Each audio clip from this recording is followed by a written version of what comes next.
Welcome, brave souls, to Midnight Terror TV, your sanctuary for all things that go bump in the night. If you've found your way here, it means you share our fascination with the shadows, the whispers in the dark, and the stories that keep you awake long after the clock strikes 12.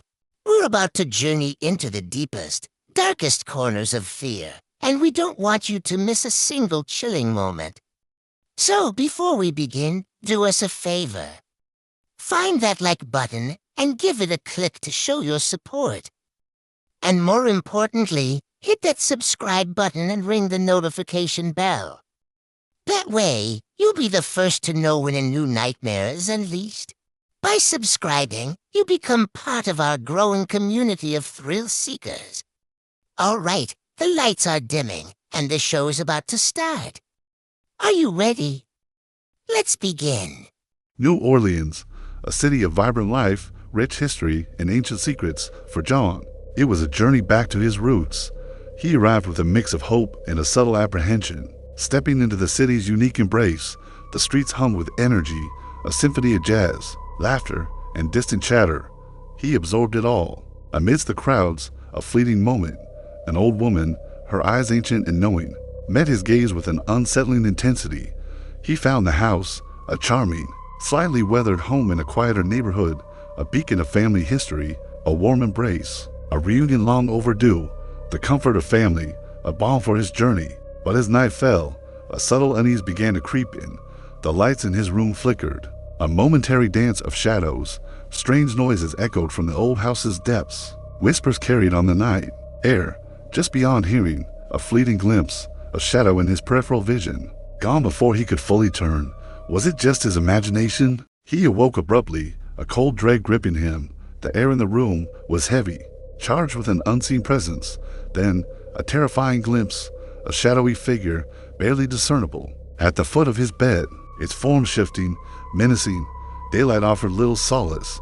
He tried to dismiss it, but the feeling of being watched intensified with every passing hour. In a shop window, a distorted reflection, not his own, but a dark, swirling form behind him.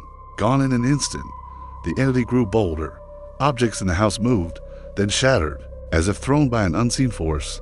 His family noticed his distress, attributing it to stress, unaware of the true terror lurking within their home. Desperate, John delved into local folklore, searching for answers, for any explanation of the malevolent presence. He stumbled upon tales of ancient curses and spirits, their descriptions chillingly similar to his own experience. One night, the entity attacked directly. A cold, invisible force slammed him against a wall, leaving a burning mark. He was no longer just seeing things. He was being hunted. The mark on his arm was proof. A chilling brand. Desperate, guided by a cryptic suggestion, John sought out a voodoo shop, its entrance shrouded in mystery. Inside, he met Marie, the voodoo priest.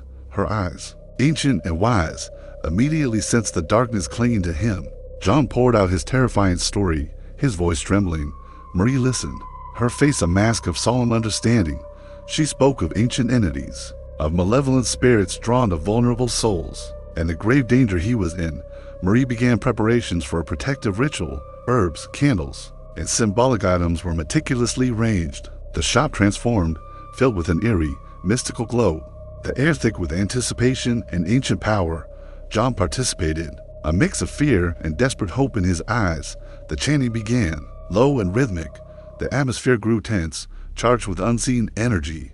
The air crackled, a battle brewing in the spiritual realm. Suddenly, the entity attacked, a violent surge of dark energy attempting to disrupt the sacred ritual. Marie, with John's unwavering focus, channeled her power, pushing back against the malevolent force.